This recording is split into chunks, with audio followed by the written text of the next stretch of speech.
은퇴하신 목사님이 요양원에 한번 방문을 가셨습니다. 설교를 하시면서 인사말을 이렇게 하셨습니다. 여러분, 나는 은퇴해서 내 머리가 백발 같지만은 그래도 007에 제일 먼저 나왔던 영화배우 숀 커너리 같이 사람들이 그렇게 닮았다고 합니다.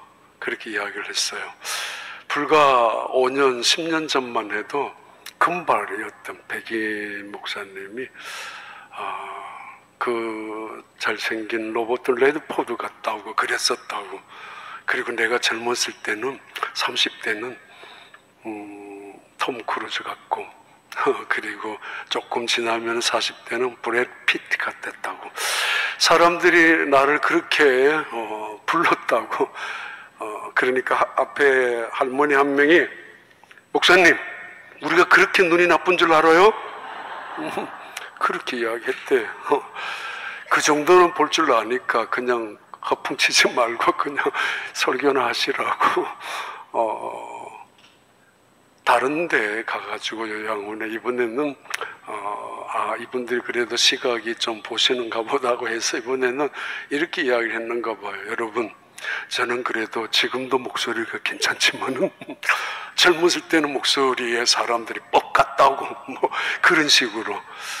내가 그 유명한 프랭클리 시나트라의 마이웨이를 부르면은 사람들이 막 눈물을 흘린다고 그렇게 과장을 하니까 한 사람이 그랬대요. 목사님, 우리가 그렇게 귀가 어두운 줄 아세요? 그 음성도 분간을 못할 만큼 그랬다고 그랬습니다. 지어냈겠지만은 하나님을 바라보는 눈, 그리고 하나님의 말씀을 듣는 귀, 주님 앞에 가는 날까지 예배할 수 있는 예배자들이 되시고, 그 귀와 눈이 그리고 마음이 살아있는 믿음으로 존귀한 승리자들이 되기를 바랍니다. 예수님이 다시 살아나셨습니다.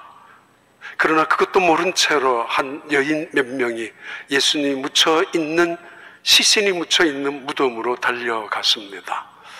도대체 그 무덤에 돌을 어떻게 치울는지 알 수 없지만은 그거 핑계 삼아서 머물러 있을 수가 없었기 때문입니다. 아니, 거기에 달려가서 그 시신 위에 향유를 쏟아붓지 않아도 괜찮아요. 그들은 책임질 만한 사람도 아니기 때문에. 그러나 머물러 있을 수가 없었고 받은 은혜의 사랑 때문에 그들은 달려갑니다. 무덤 앞에. 그런데 돌이 열려져 있고 무덤이, 그리고 시신은 없습니다. 그때 울고 있는 그 여인을 향하여 천사, 나중에 예수님이 나타나셨지만 왜 울고 있느냐고. 너가 지금 찾고 있는 예수님은 여기에 계시지 않다고. 어찌하여 산 자를 죽은 자 가운데서 찾고 있느냐고. 그렇게 천사가 말했습니다.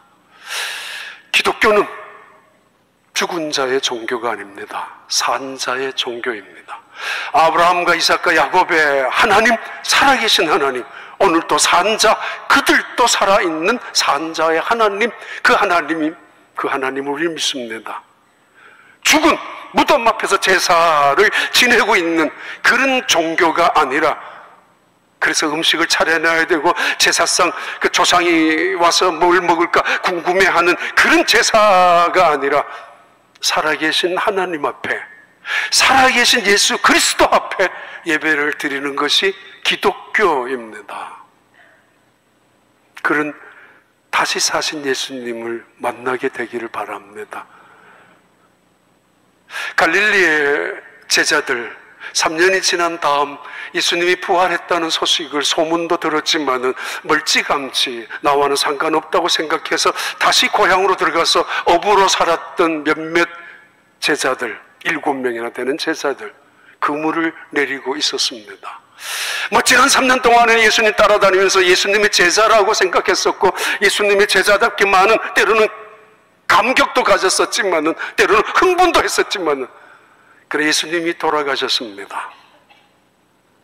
그래서 그들은 끝이라고 생각했고, 소문도 있었지만은 확인할 필요도 없이 그들은 스스로가 자괴감에 빠져서 우리가 뭘 해?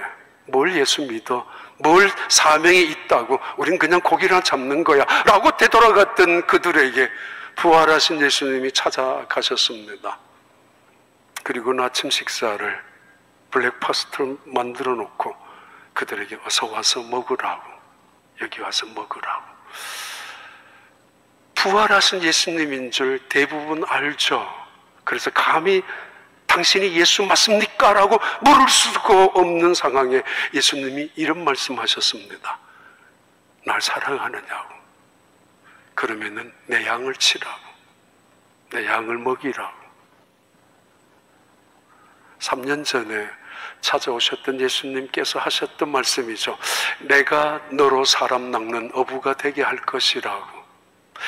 그러나 그 말씀은 취소된 줄 알았고 포기된 줄 알았고, 스스로도 이제 무슨 우리가 그런 사명을 가질 수 있겠느냐라고 생각했던 그들, 그래서 고기나 잡으러 와 있었던 그들에게 예수님이 찾아오셔서 새로운 사명을 다시 확인시켜 주셨고 재헌신을 시작하게 해주셨던 예수님.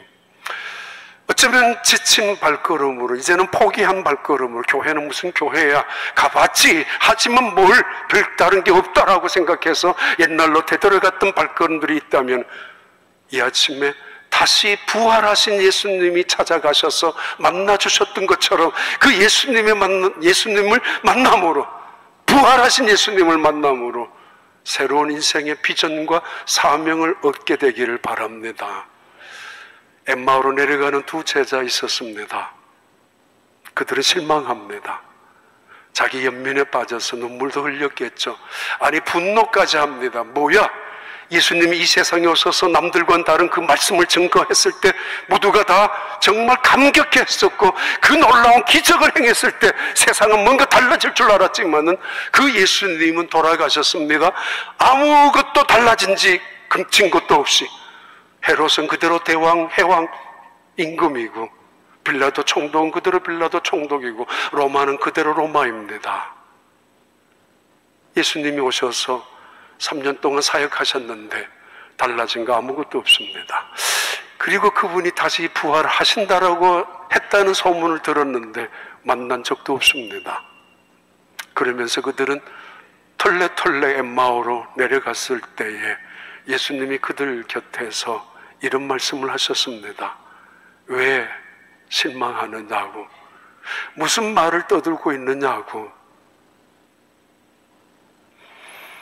하나님의 은혜를, 하나님을 믿으면서도 성경책 제대로 한번 읽어보지 않은 채로 그냥 걸어 다녔던 엠마오 제자들에게 예수님은 구약 성경 하나씩 이야기하시면서 봐라, 구약에 예언된 메시아는 이 땅에 와서 고난을 당한다고 하셨어.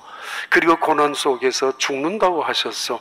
그 일이 이루어진 거야. 그리고 그 메시아는 다시 부활한다고 하셨지. 다윗의 그 시편을 통해서 다시 부활하실 것을 하나씩 들으면서 실망에 빠져있는, 자기 이성과 지성에 함몰되어 있는 그들의 눈을 뜨게 하고 길을 열게 하고 마음이 뜨거워지기 시작했습니다. 예수님이 성경을 가르치면서 그들의 가슴이 뜨거워집니다. 아, 맞을 수도 있다고. 아니, 그렇다고.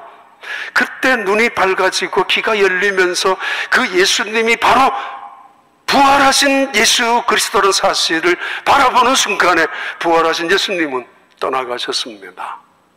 식사라도 같이 하고 싶었는데 그 발걸음으로 그 순간에 그 두 명의 제자는 다시 자기들끼리 모여서 연구하고 토론하고 의논하고 있는 것이 아니라 그 즉시 그들은 예루살렘으로 다시 올라가서 여전히 모여있는, 그리고 어쩌면 침울하게 모여있는, 슬픔으로 잠겨져 있는 그들을 향하여 우리가 예수님을 만났다고, 부활하신 예수님을 만났다고, 그러면서 변화되어진 엠마오의 두 제자도 있었습니다. 2024년에 또 한 번 맞는 부활절 예배, 죽은 자 무덤 앞에서 제사 하나 드리는 예배가 아니라 조상에게 잘 보이면은 조상이라 은덕이라도 받을 것이 아닌가 스스로 그렇게 위로하는 그런 예배가 아니라 너희가 찾는 자는 죽은 자의 가운데서 찾는 것이 아니라고 그는 살아나셨다고. 그리고 우리에게 말씀하셨습니다. 사랑하느냐고 예수님께서. 어느 날 이 소문이 대부분 11명의 제자들, 10명의 제자들이 다 들었습니다. 그리고 그들은 부활하신 예수님을 만나기 시작했었고 그 예수님의 말씀을 들었습니다. 한 명이 빠졌습니다. 도마. 그들이 이야기를 들을 때마다 나는 믿지 않는다고. 내 눈으로 확인해봐야, 내 귀로 확실하게 들어봐야, 그리고 내 손으로 그 손바닥에 못자국을, 내 손가락으로 그 허리에 창자국을 넣어봐야 내가 믿을 수 있겠다라고.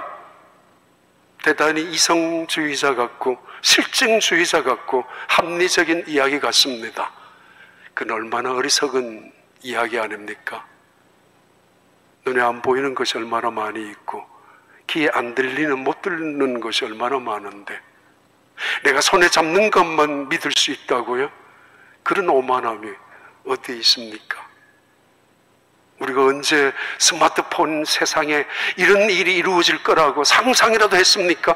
말로서 떠들기만 해도 스마트폰에서 온갖 정보가 다 나오고, 아니면 손가락으로 뭐 클릭만 하나 하더라도 온 세상에 뉴스가 뜨는, 그걸 손바닥에 들고 다니고, 그리고 세상 구석구석에서 어디에서도 내비게이션을 가지고 살아가는 이 세상, 언제 상상이라도 한 적이 있습니까? 인간의 지성, 인간의 이성, 과학은 굉장한 시대를 만들고야 말았습니다.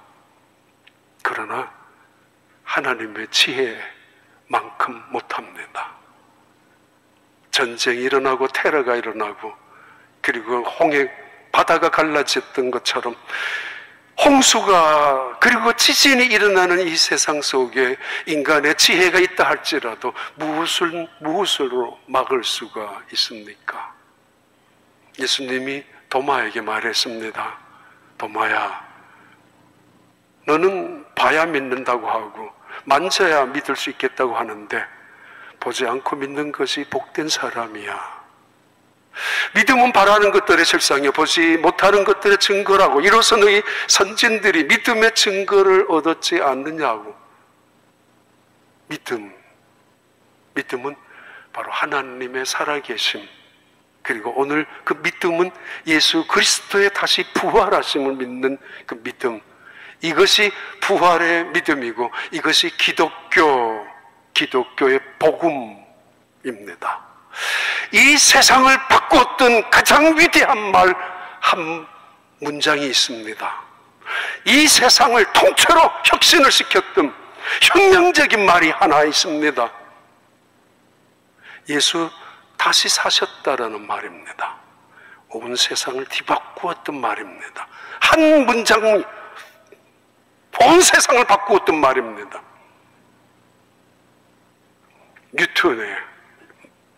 전 뉴턴의 말력이, 아인슈타인의 상대성 어떤 원리가, 아니면 스티븐 잡스의 또는 마이클 그런 대단한 회사를 움직이고 그리고 컴퓨터를 만들어 갔던 사람들이 인간 세상에 혁명을 일으켰던 사람일 수도 있지만, 그러나 그렇지 않습니다. 이 세상을 바꾼 위대한 말 한마디는 예수 다시 사셨다라는 말입니다. 이 문장 하나를 가지고 초대교회 성도들, 바로 제자들은 세상을 바꾸어 나갔고 역사를 새롭게 시작했었고, 그리고 기독교가 세상의 어느 종교와는 다른 분명한 종교임을 확인, 증언, 선포했었습니다. 그리고 이 말만큼 충격적인 말이 어디 있어요? 그리고 이 말만큼 우리의 심장을 향하여 꿰뚫는 말이 어디 있습니까? 너희가 죽였던 예수, 너희가 십자가에 못 박았던 예수, 너희가 하나님의 아들 예수 그리스도를 못 박아 죽였다라고. 그러나 하나님이 그를 죽은 자 가운데서 다시 살리셨다고. 그래서 그들은 무릎을 꿇었고 그 이야기를 듣자마자 가슴을 쳤고 그 십자가를 생각하면서 그들은 두 손을 들고 하나님을 향하여 내가 죄인입니다. 내가 죽었어야 할 자리였습니다. 그런데 하나님의 아들이 죽었습니다라고 기도하고 그리고 가슴을 치고 눈물을 흘렸던 그들, 그리고 다시 사신 예수 그리스도와 더불어 부활의 생명, 부활의 능력, 그 부활의 감격, 그 영광을 가지고 세상을 뒤흔들어 놓았던 사람들이 초대교회였고, 그리고 오늘날까지 이루어지는 기호 교회의 힘과 능력이 거기에 있었습니다. 그 부활의 영, 그 부활의 생명, 부활의 능력, 그 부활의 영광, 우리 교회에 가득 차서 이 아침에도 부활의 찬양, 부활의 감격, 부활의 기도, 적당히 지나가는 것이 아니라 습관적으로 지나가는 것이 아니라 정말 감격이 있는 그 생명의 역사가 꿈틀거리는 그 기도 말입니다. 그 찬양 말입니다. 그 헌신 말입니다. 그런 예배자들로, 그런 봉사자들로 세상이 감당할 수 없는 부활의 사람들, 세상에 두려울 것도 없는 부활의 능력을 갖고 있는 사람들, 그런 교회가 우리 교회의 복음이 되고, 그런 교회, 복음의 사람들, 복음의 능력이 세상을 향하여 바꾸는 우리 교회가 되기를 진심으로 축복하고, 여러분들도 그런 삶이 부활의 사람으로 이 세상에서 남아있고 끝까지 그 부활의 감격으로 승리하는 여러분들이 되기를 바랍니다. 민수기 17장 8절 봐요. 10절까지. 이튿날 모세가 증거의 장막에 들어가 본즉 레위 집을 위하여 낸 아론의 지팡이에 우미 돋고 순이 나고 꽃이 피어서 살구 열매가 열렸더라. 모세가 그 지팡이 전부를 여호와 앞에서 이스라엘 모든 자손에게로 가져오매 그들이 보고 각각 자기 지팡이를 집어들었더라.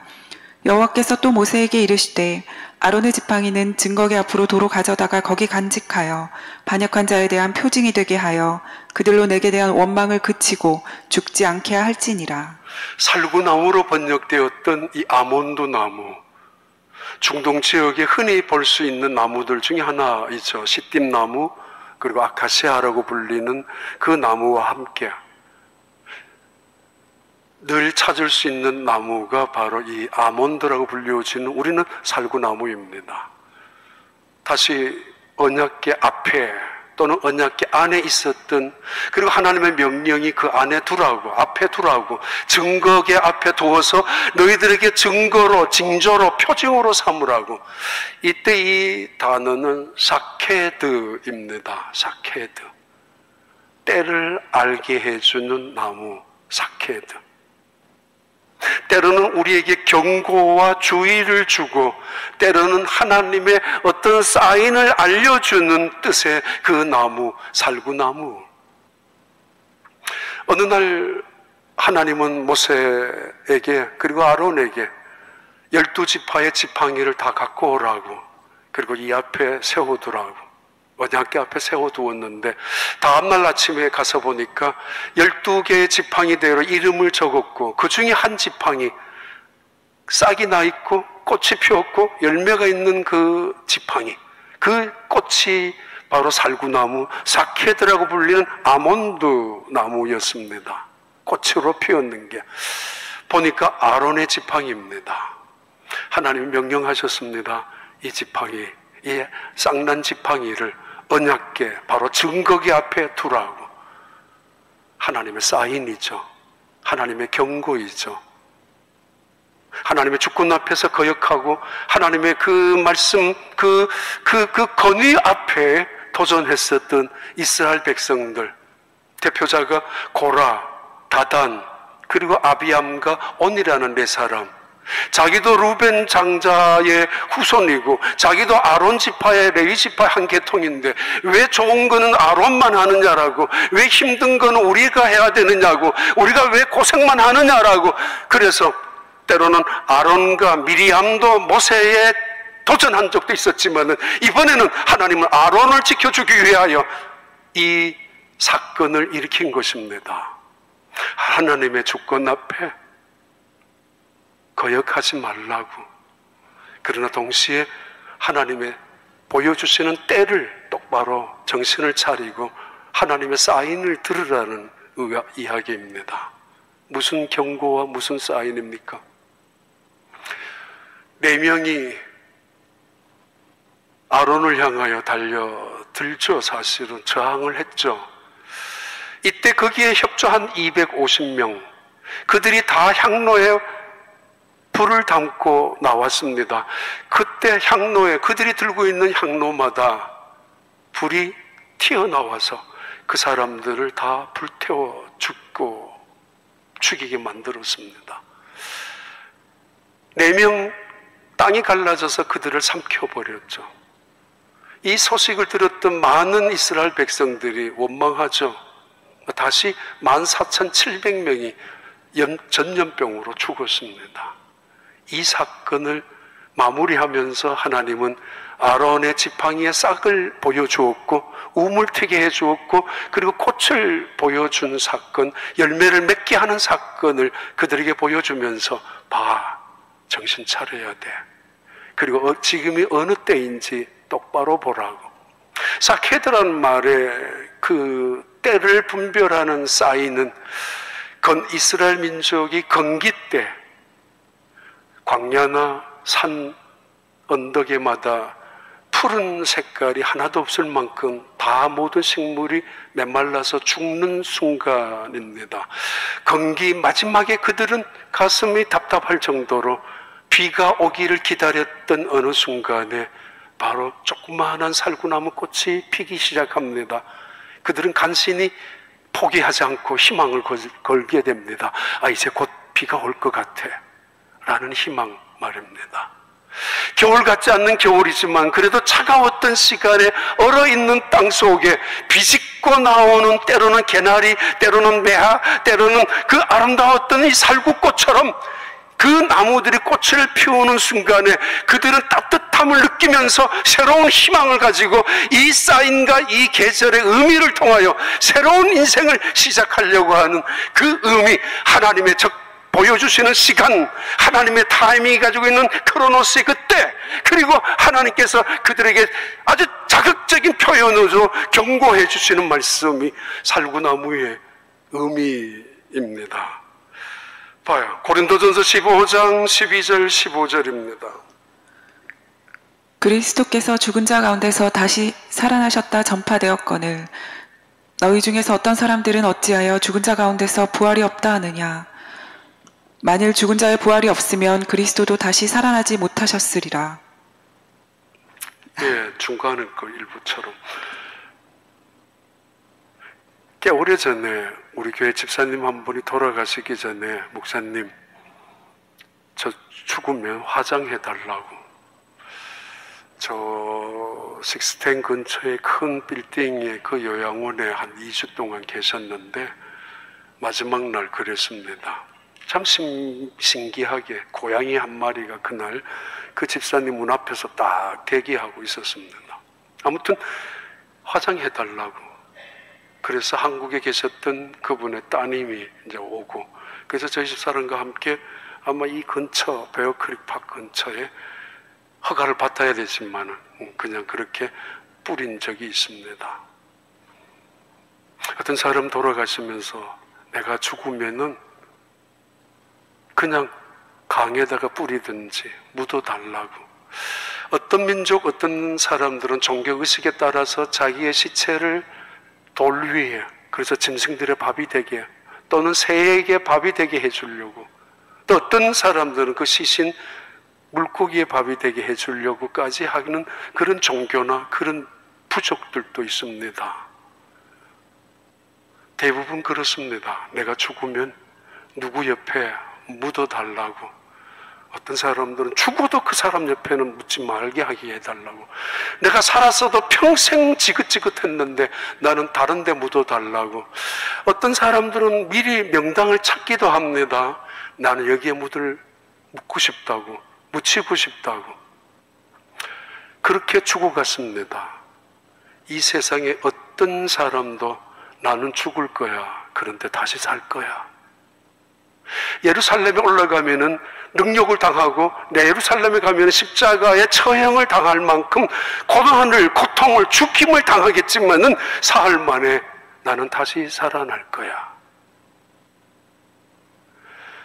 누구도 그 말에 관심이 없었고 아무도 그의 말씀에 그 사실은 뼈마디마저도 솟아날 수 있을 만한 그 말씀을 귀담아 두지도 않았고 기억조차 하지 않았습니다. 사람이 이권에 눈이 멀면은 남의 말 듣지 않죠. 고집 세면은 누구 말도 듣지 않죠. 그래서 여기 가서 이 말하고 저기 가서 저 말하는 이유는 남의 말을 듣지 않는다는 거예요. 내 생각이 중요하고 내 고집이 중요하고. 그러니까 어이없는 일들도 예수님이 예루살렘에 올라가시면서 나는 죽을 거야 그리고 다시 살 거야 라고 말씀하셨는데 그들은 욕심이 어두워서 눈이 어두워서 그리고 이권에 밝아서 기가 열려서 거기에만 그래서 시기하고 경쟁하고 있었던 그 제자들 아무도 기억조차 못합니다. 그런데 대제사장은 기억합니다. 대제사장 일당들은 기억합니다. 그가 혹시 그가 말한 대로 다시 살아날런지도 몰라. 그래서 그 큰 돌덩어리로 묘지 입구를 막아두었고 누구도 열 수 없도록 그리고는 24시간 경계하는 보초들을 로마의 군인들을 돈까지 줘가면서 책임지라고 그렇게 맡겨 놓았습니다. 근데 예수님은 부활하셨습니다. 어두움의 세력을 물리치고 그분은 빛이시기 때문입니다.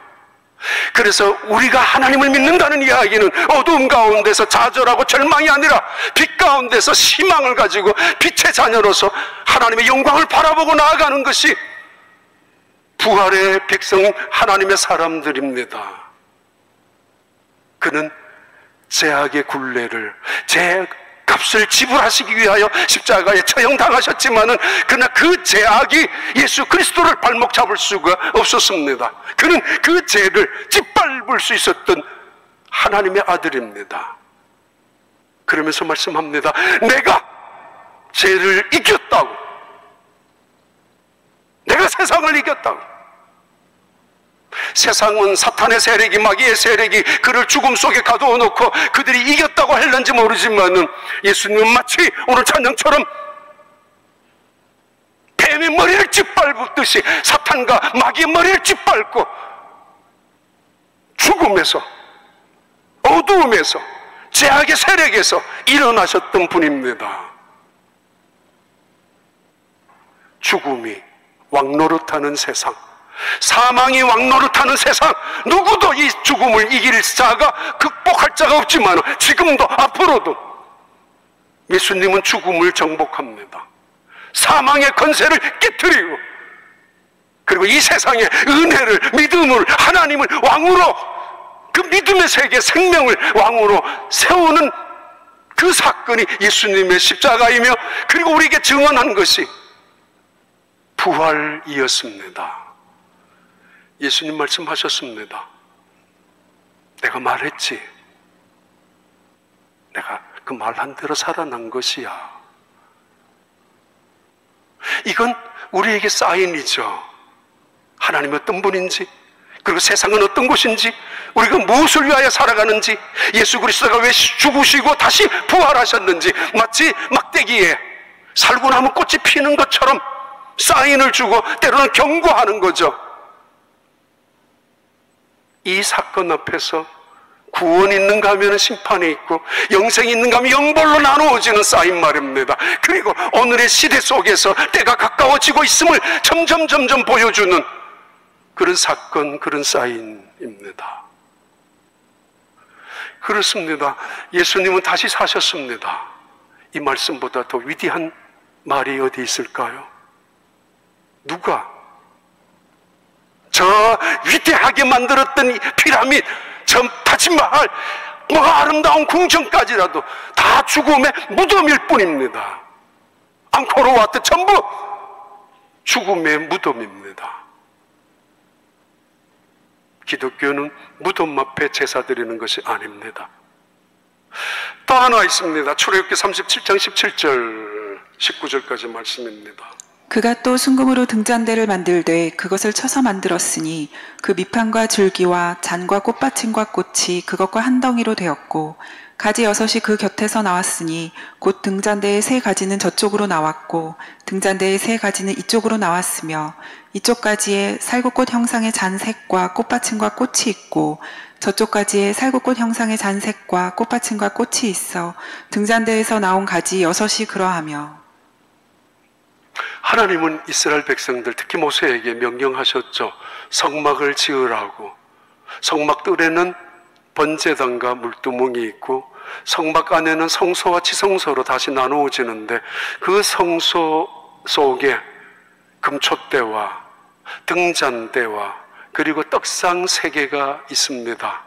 거기에 등잔대는 이렇게 만들라고 전체가 살구나무처럼 만들고 하나의 주발 모양 7개의 가지가 나왔는데 그 가지도 살구꽃으로 만들으라고 아몬드처럼.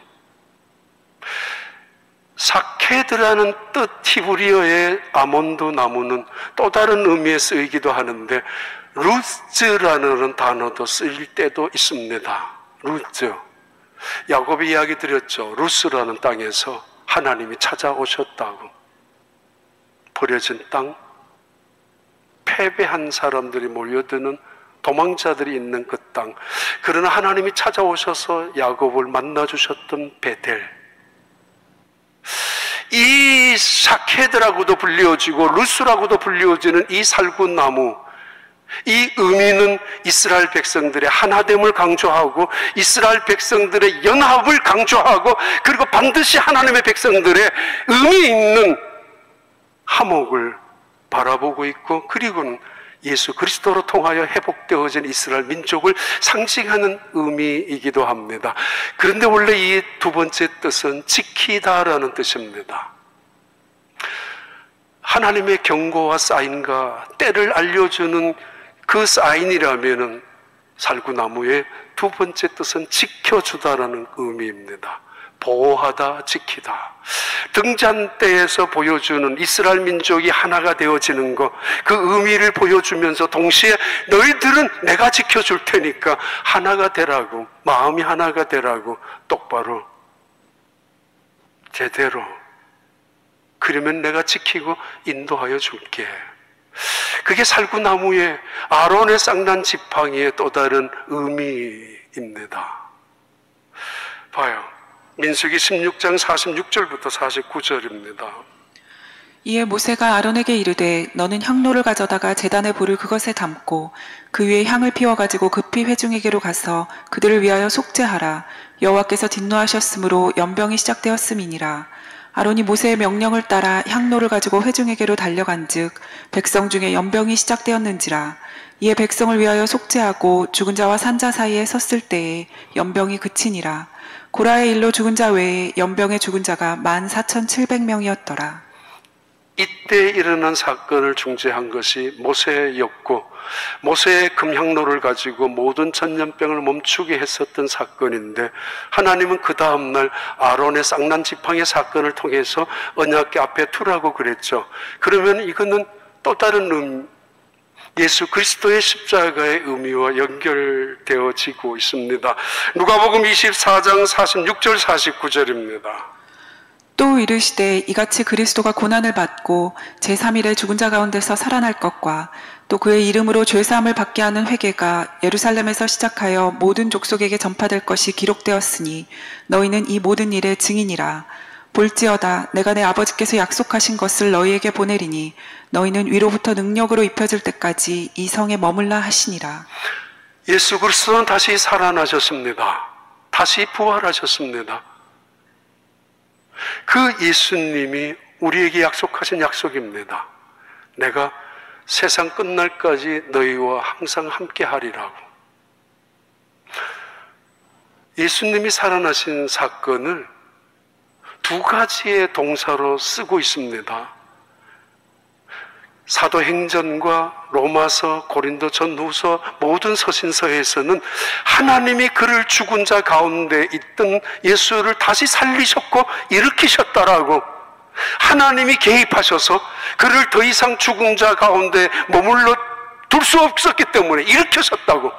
그러나 복음서에서는 누가복음, 마태, 마가, 요한복음에도 끊임없이 그는 스스로 일어나셨습니다. 신적인 동사라고 그럽니다. 예수님은 생명의 본체입니다. 생명의 근원입니다. 그래서 그는 스스로 죽은 자 가운데서 일어나셨고, 그리고 죽은 자 가운데서 머물러 있을 수 없기 때문에 그는 스스로 일어나 걸어 나오셨습니다. 때로는 하나님의 예정대로, 하나님의 계획대로, 하나님은 전능하신 그 능력대로 그를 죽은 자 가운데 버려두었지만은 다시 찾아오셔서 그를 일으켜 주셨다라고, 신적인 자동사, 신적인 타동사라고 부르고 있습니다. 아무튼 예수님은 다시 사셨습니다. 부활하셨습니다. 스스로가 일어나셨고 하나님이 그를 일으켜 세우셨습니다. 그것이 기독교입니다. 만약에 불교에서 고타르 스타르라는 2600년 전의 석가모니가 뼈라도 발견된다면은 네팔이나 인도나 파키스탄 그 지역 어딘가에 묻혀있는 뼈를 발견해서 이게 석가모니의 뼈라고 한다면은 그들은 춤을 출 것입니다. 정말 불교가 진짜라고. 지금부터 1500년 전 600년경에 시작되었던 이슬람교의 그 무함마드의 자손들이, 직계 후손들이, 내가 우리 할아버지 그리고 그 자손들이 있다면은 무함마드에 정말 지금 순입하든 시합하든 목숨을 걸고 그 자식을 자기들의 후손으로, 자기들의 교주로 삼을 것입니다. 그렇게 갈라졌었지만은 사촌 때문에. 기독교는 예수님의 뼈라도 발견되면 문 닫아야 합니다. 죽은 종교가 아니기 때문입니다. 기독교는 다빈치의 코드에 나왔던 소설처럼 만약에 예수님의 후손이 파리 남부 지역에 아니면 교황청 어디에선가 관리하고 보관되어지고 있다면, 지금도 그 자손이 남아있다면 기독교는 망하는 것입니다. 왜요? 기독교는 하나님의 아들을 믿는, 예수 그리스도가 신이라는 것을 믿는 것이 기독교이고, 그분은 무덤에 계신 분이 아니라 다시 살아나셨고, 그분은 이 땅에 인간으로 오셨지만은 죄인으로 오신 것이 아니라 영적으로 오셨던 분이기에 2000년 전에 그 예수 그리스도, 나사렛 예수를 오늘도 우리는 그리스도요 살아계신 하나님의 아들로 믿는 종교입니다. 만약에 그분의 무덤이 있다면, 후손이 있다면 그달로 기독교는 문을 닫아야 합니다. 기독교는 다른 종교와 다르기 때문입니다. 예수님은 부활하셨습니다. 두려움에 떨고 있었던 제자들, 무서움에 어쩔 수 없이 가두어 있었던 그 제자들, 그러나 그들은 세상을 향하여 달려나갑니다. 세상은 이들의 입에서 나오는 말을 막기 위해서 가두었고, 이들의 입에서 그러면 제발 예수가 다시 사셨다는 말만 하지 말라라고, 그러면 우리가 주겠다라고. 그러나 그들은 우리가 보고 우리가 듣고 우리가 만졌던 것을 어떻게 말하지 않겠느냐라고. 예수는 다시 사셨고 예수는 다시 부활하셨고 우리가 그를 보았더라고. 어찌 그 입을 막을 수 있겠느냐고. 칼도 죽음도 그들을 막을 수 없었습니다. 사실이기 때문입니다. 그들이 보았기 때문입니다.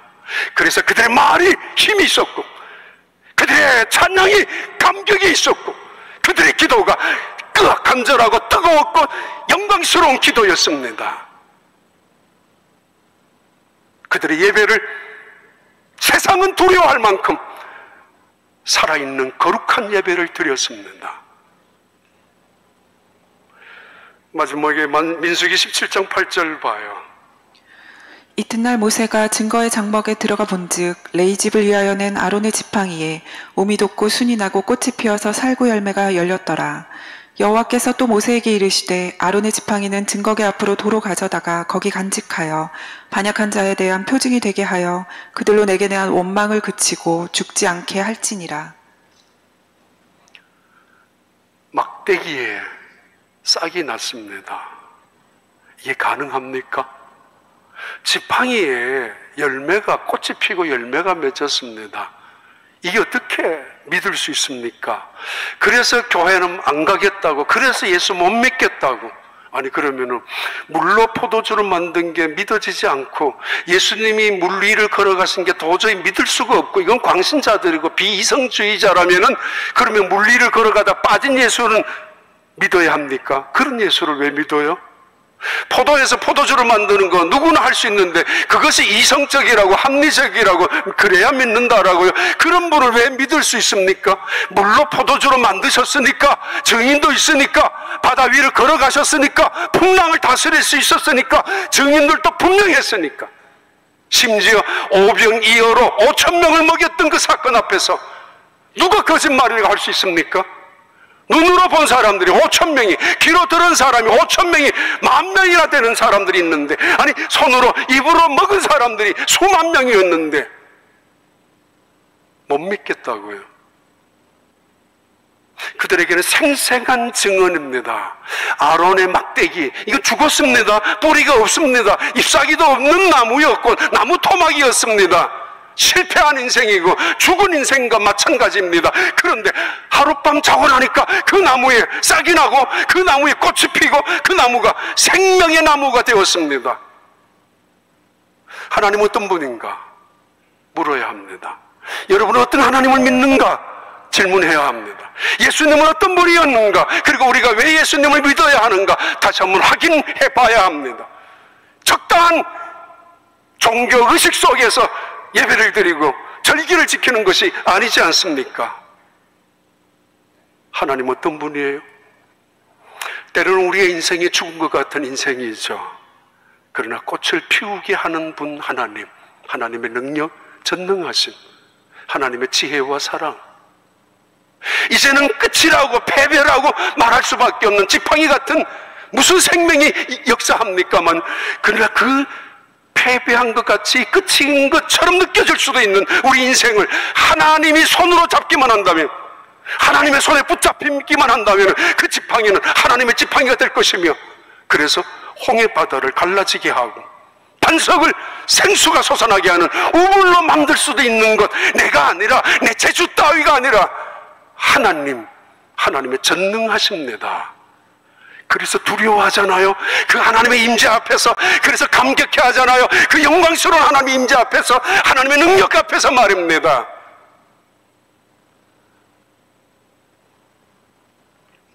마태복음 28장 6절 7절입니다. 그가 여기 계시지 않고 그가 말씀하시던 대로 살아나셨느니라. 와서 그가 누우셨던 곳을 보라. 또 빨리 가서 그의 제자들에게 이르되 그가 죽은 자 가운데서 살아나셨고 너희보다 먼저 갈릴리로 가시나니 거기서 너희가 배우리라 하라. 보라, 내가 너희에게 일렀느니라 하거늘.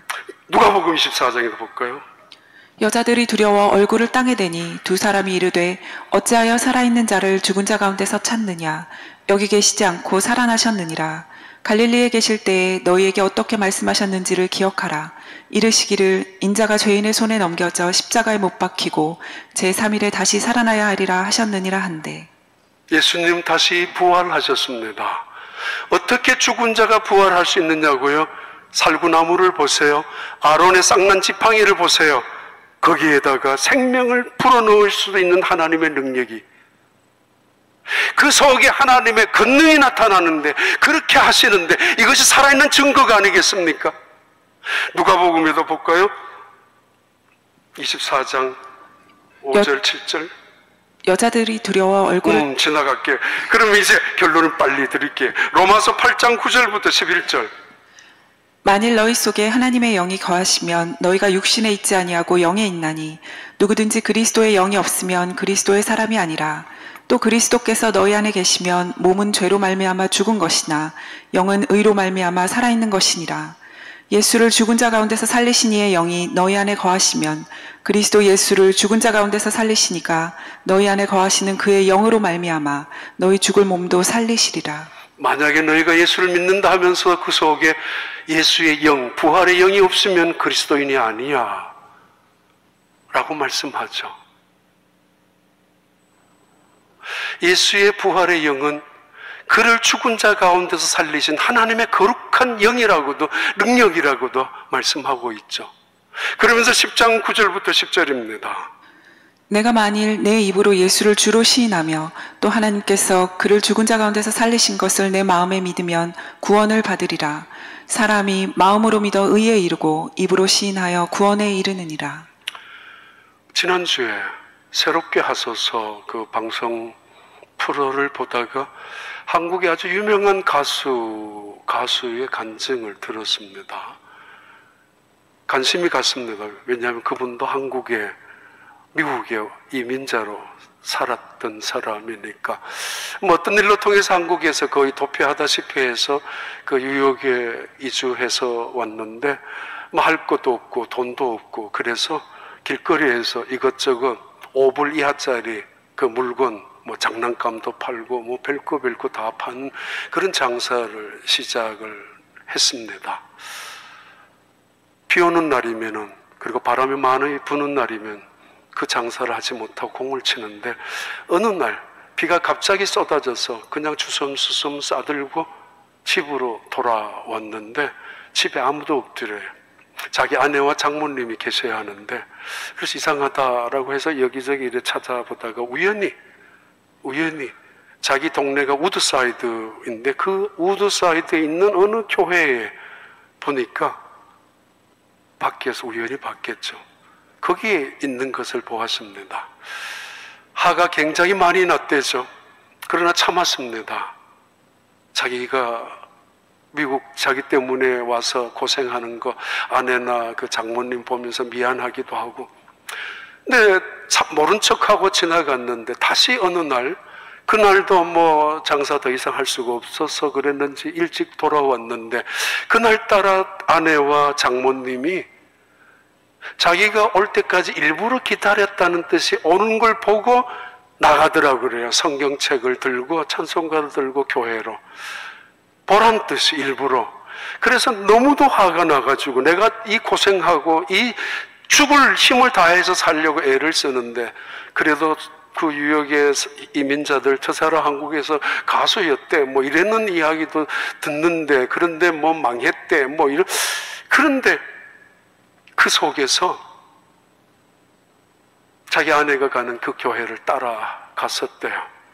그래서 피해를 엿보는데 7, 8명이 이 여기처럼 앞자리에 이렇게 모여서 기도를 하고 있었던가 봐요. 그 기도 소리 보니까 누구 집사님 남편 누구 가수 이름이 다 다르니까 예명하고 누구를 그 위에서 기도하는 것 같아서 진짜 마음이 이상해졌던가 봐요. 그래서 한 걸음 한 걸음 마치 자석에 이끌리듯이 그분들이 함께 모여서 간절하게 기도하고 있는 그 자리에 엉거주춤 서 있는데 목사님이겠죠. 그러면서 목사님이 그분의 머리 뒤통수를 내려치면서 무릎을 꿇게 하고 그러면서 안수 기도를 했다고 그래요. 일부러 감정이 실려서 머리 뒤통수를 세게 때렸는지 아무튼 무릎을 꿇게 해서 안수 기도를 시작하는데 무슨 말인지 하나도 모르지만은 그때부터 가슴 속에 눈물이 솟아나기 시작하고 괴로워서 어쩔 줄 몰라 회개했었다고 합니다. 그러면서 성경을 읽기 시작했대죠. 남들은 스마트폰 잠시라도 없으면 허전하고 불안하기까지 하는데 그 스마트폰 하나 가지고 온 세상 정보 뉴스 다 듣고 그리고 가게 집까지 감시하고 감독하고 이 사람 저 사람 그리고 온 정보도 다 제공받는 스마트폰 없으면 불안한데 어느 순간에 성경이 없으면 불안하게 느껴지기 시작했다고. 내 속에 선한 것이란 아무것도 없고 악한 것으로 가득 차 있고 내 속에 능력조차 없는데 어떻게 하나님의 말씀을 읽지 아니하고 하나님을 믿을 수 있느냐라고, 어떻게 하나님의 말씀을 제대로 보지도 않고 어떻게 하나님의 음성을 들을 수 있겠느냐라고. 신학교를 가면서도 성경 한 번 안 읽고 가는 학생들 많죠. 목사 안수를 받으면서도 성경 제대로 한 번조차 읽지 못하고 목사 되기도 하죠. 뭐 저는 대단한가 그거 안 합니다. 그래도 새벽마다 우리는 늘 성경 2장씩 읽어 나가고 있습니다. 어느 날 한국에 가고 싶었대요. 노래의 가사도 생각이 나고 노래의 곡도 생각이 나고 그래서. 근데 돈이 없으니까 한국을 못 나가는 거예요. 교회 주일날 예배를 드리는데 이 마이크 시스템이 너무 삐삐 소리가 났던가 봐요. 그래갖고 혼자 앉아서 저거 본인은 아니까 저 마이크 저 앰프 바꿔야지 그러면서 집에 와서 1주간 동안 여기저기 다니면서 만들어서 교회에다가 바꾸어 주었대요. 그럴 수 있잖아요. 돈 벌면 내가 해주면 되지, 이제 여유가 생기면 내가 그때 해야지, 그래야 되는데 1불짜리 하루 종일 모아가지고 100불 만들고 5불짜리 하루 종일 벌어가지고 그거 100불 만들어서 다리미로 닫아 놓고 다리고 그래서 일주일 내내 1000불을 만들어 놓은 그 돈인데, 그리고 집이라도 마련해야 되고 할 것도 많은데 그 돈을 2000불이었대죠 그때 40년. 그걸 가지고 시청각을 바꾸어 주었다고. 한국도 가고 싶은데, 근데 어느 날 한국에서 연락이 왔대요. 미국에 있는 교포들 대표들 중에 몇 사람 있는데 그 중에 당신을 뽑아냈는데 88 올림픽 때 봉화주자로, 성화주자로 티켓은요, 그러니까 우리가 주겠다고, 비행기 티켓은. 그래서 공짜로 한국에 나갔는데 대전에 가서 우연히 음반키 핵사를 만나고 사장을 만나고 레코딩 회사를 만나서 자기가 보여준 노래를 건네주면서 그 노래가 히트하기 시작했다고. 그러면서 그분이 노래했던 모든 가사들의 단어 하나 바꾸면은, 이름 하나 바꾸면은, 명사 하나 바꾸면 전부 주님이라는 단어로 다 들어가더라고요. 얼마 전에 자기 아내가 다 보여줬으니까 심한 치매가 걸렸습니다. 혼자 둘 수 없어서 방송을 하러 나갈 때마다, 노래를 부르러 나갈 때마다 그 아내를 데리고 나가서 녹화실에 앞에다가 아니면 관객들이 있는 중앙 자리에다가 두고, 왜냐하면 아내가 자기가 노래 부르는 걸 너무 좋아하니까. 이분이 이야기했어요. 예수님은 계신 게 분명하다고, 하나님은 살아계신 분이라고. 그리고 남은 인생이 얼마나 될런지 모르지만 근래에도 고백한 고백입니다. 노래 부르는 것보다 간증하러 더 다니고 싶다고, 원하는 교회마다 다 간증하고 싶다고, 예수는 우리의 구세주가 맞다고. 그래요. 이 세상에 예수 다시 사셨네 만큼 위대한 말이 어디 있습니까?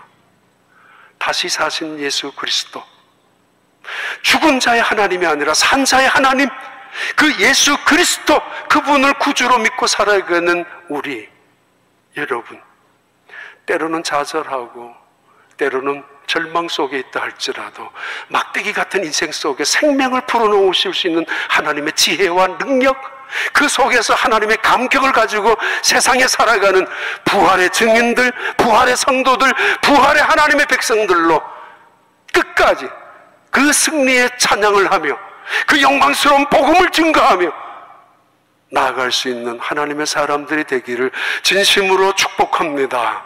기도하겠습니다. 하나님 아버지, 감사합니다.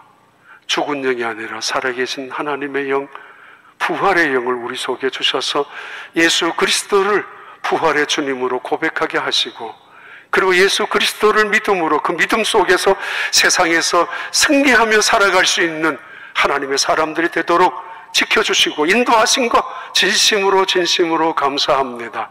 예수님 다시 부활하셨습니다. 오늘 또 우리가 부활할 수 있음을 믿습니다.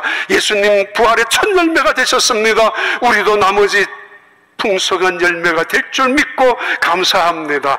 하나님, 그 나라에서 함께 만나는 영광스러운 부활의 성도들이 다 되게 하여 주시옵소서. 예수님 이름으로 기도하옵나이다.